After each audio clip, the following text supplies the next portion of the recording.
Yeah, you remember that lifeless, soulless husk of a Pinocchio film that Disney live action released earlier this year?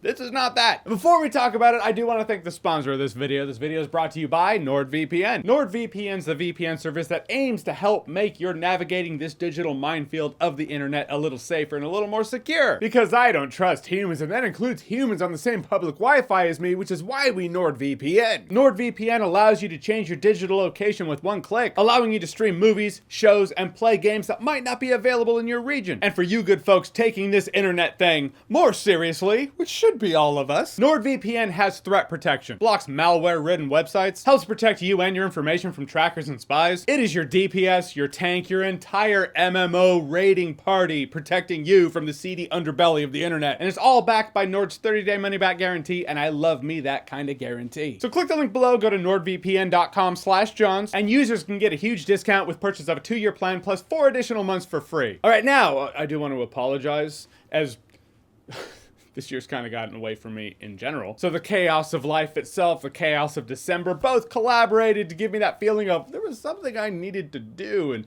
whoa, Guillermo Del Toro's Pinocchio came out like a week and a half ago. Anyhow, thanks for your patience. Thanks for watching. Here we go.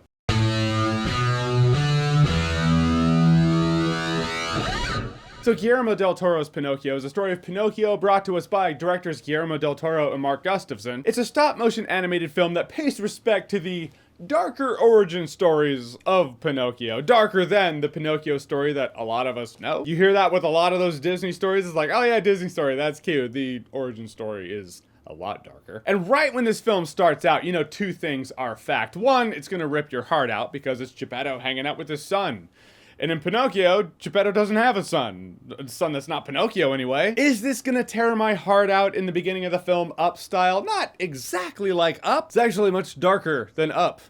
There's that. And second, the stop motion animation is completely gorgeous. It's fantastic, it's beautiful, it's art, it's the top echelon of what I've seen in the stop motion animated world. And it's something that actually dawned on me while I was doing my process before I film. I pace my kitchen, just circle the island in my kitchen, thinking about what I'm gonna say. Suppose the process would go by faster if I took notes or made bullet points while I watched the movie, but I don't. I find it to be far more organic, word vomiting off the top of my head, acting like I know what I'm talking about. But it's funny that stop motion animation is seen as animation, but technically speaking, it is real. 24 images a second lined up in succession to trick our brain into seeing motion, which is exactly what live action film is. And the images of live action film are every bit as real as what's in stop motion animation, so why is it considered animation? It's animated, but real. Like Pinocchio. That long-winded explanation is to say that parable of using stop-motion animation to tell the story of Pinocchio is both brilliant and not lost on the audience. Now, what I like about this film is it's not necessarily a film for children. I mean, it is in the sense that sometimes I've walked out of children's movies, animated movies lately, and I'm like, that doesn't have the lessons that they...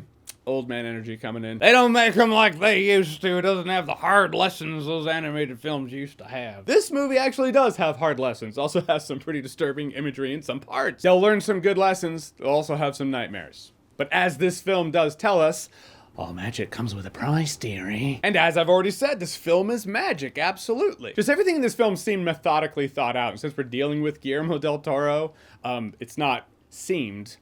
It is. Using stop-motion animation to tell the story of Pinocchio, using the setting of the world. It's a fascist world of Benito Mussolini. Yeah, you remember him, the guy from the Ultimate Showdown of Ultimate Destiny. But it's a fascist world of proverbial strings. So again, that's brilliant to tell the story of Pinocchio. Strings being a physical thing are not the only strings that exist in the world. It's a story about free will, choice, consequence, also family, life, death. It's a film about mortality, really. This whole mythical angle to this film dealing with life and death and immortality. And this being a new telling of Pinocchio, I like the tension because I didn't know where it was gonna go. Don't mean to keep comparing this to the Disney live action monstrosity that came out earlier this year, but in that film, I just kind of always knew where it went. I knew where it was gonna go. Even then, the life lessons that the animated Pinocchio film had, that film somehow wow, just kind of scrubbed it away and said, hey, nostalgia, let's do it. But this Pinocchio story is the difference right there. It's the contrast. The difference between nostalgia bait and telling a story. And a very relatable, human, and sometimes hard to watch story. I'm kind of talking it up. I'm not saying there's like a super massacre in the film or anything like that, but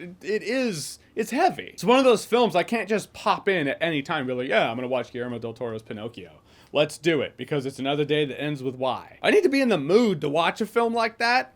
I mean that in a good way. But still, it doesn't change the fact I can't just watch this every day. I did run into that moment where I was like, oh, where are they going with this? Because in the Disney live-action Pinocchio, there's a scene where Pinocchio has to lie to grow his nose to get out of hot water, basically. Get out of a tough spot. This film does a similar thing, and I was like, oh, it was going so well. Why are they doing this? This is so, it felt out of character, I guess. Why are you making Pinocchio lie to get out of problems? But get out of a problem is very loose. It's a far more complex outcome that doesn't negate the lesson of, yeah, lies aren't necessarily good. So I must apologize for doubting.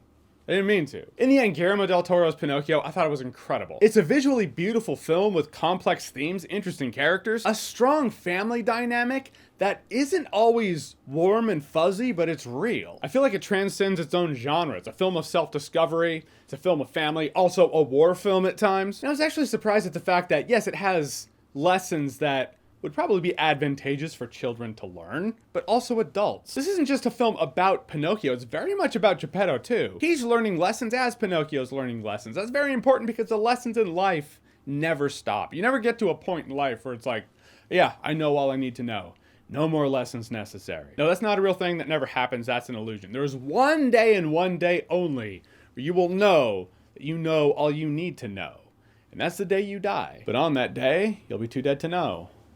Again, that irony's not lost. A film about a little wooden puppet has never felt more human. I know it's Netflix. I hope this doesn't live on Netflix forever. I'm a hard copy fiend. I like me my hard copies. And I say that because this film is worth watching and worth buying on Blu-ray. Alright, so Guillermo Del Toro's Pinocchio. Have you seen it? What did you think about it? What's your favorite stop-motion animated film? That's a good question to ask that I don't get to ask too often. So whatever it is, whatever you think, comment below, let me know. And as always, if you like what you've seen here and you want to see more, click right here to see more.